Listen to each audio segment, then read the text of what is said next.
오늘도 9년간 정신과병원 원무과에서 의무기록사로 일하고 계신 김민현 선생님과 함께 정신과 관련 궁금증 2편을 시작해 보도록 하겠습니다. 혹시나 1편에 대한 궁금증이 있으신 분들은 위쪽 상단에 링크를 클릭하셔서 1편을 보고 오시면 됩니다. 정신과를 방문하시는 분들이 가장 두려워하는 질문일 것 같은데요. 정신과를 가면 정말 기록이 남나요? 모든 의료 행위에 대해서는 환자를 보호하기 위해 기록을 남기고 보존하게 되어 있습니다. 그렇기 때문에 진료를 받은 병원의 기록이 남게 되며 의무적으로 10년간 보관하게 되어 있습니다. 이러한 진료 기록을 공공기관과 사기업 등이 공유하거나 건강보험공단에서 조회되어 채용, 승진, 입시 등 제도적 불이행을 당하지 않을까 진료 오시기 전에 걱정하시는 부분도 있을 텐데요.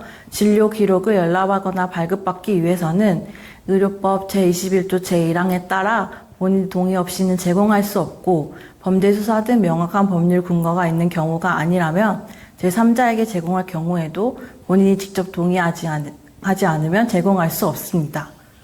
정신과를 처음 방문하시는 분들이 무엇을 준비해야 되는지 되게 궁금해 하실 텐데요. 꼭 필요한 준비물이 있나요? 의료기관 접수 시 본인 여부를 확인할 수 있는 주민등록증, 건강보험증, 운전면허증 등을 의료기관 접수처에 제시하여야 합니다.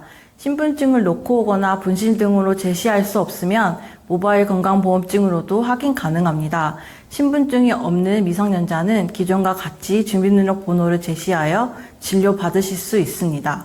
다른 병원에서 진료를 받으시다가 오시는 경우 기존 병원에서 드시던 처방전 또는 처방 및 진료 관련 내용이 작성된 소견서 등을 지참하고 오시면 진료 보시는 데 도움되실 것 같습니다. 다음으로 환자나 보호자들이 가장 많이 혼동해 하시는 질문일 것 같은데요.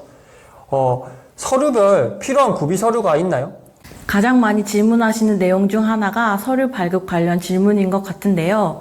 진료 기록이나 진단서 등의 서류는 의료법에 따라 보존되고 열람 및 발급할 수 있도록 되어 있습니다. 의료법 제21조 제1항에 따라 본인의 동의 없이는 제공할 수 없고 범죄 수사 등 명확한 법률 근거가 있는 경우가 아니라면 제3자에게 제공할 경우에도 본인이 직접 동의하지 않으면 제공할 수 없는데요. 그 내용에 대해 한번 살펴보도록 하겠습니다. 진단서나 소견서를 발급받으실 때에는 최초와 재발급으로 나누어 생각하시면 도움이 되실 것 같습니다. 최초로 진단서나 소견서를 발급받으실 경우 본인이 직접 방문하셔야 발급이 가능합니다.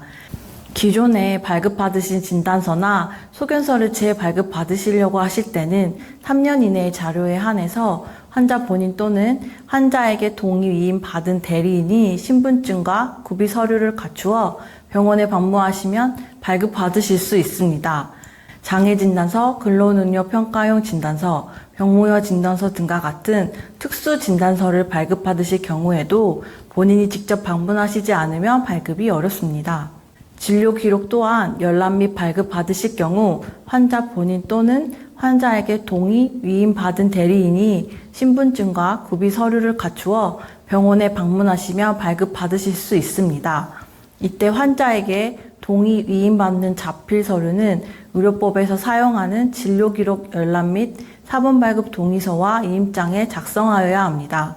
우리 병원에서는 병원 홈페이지 진료 안내, 증명서 발급에 발급 절차와 함께 구비 서류 안내 및 해당 서식을 확인하실 수 있고 그 외에도 오부심사팀에 구비되어 있습니다.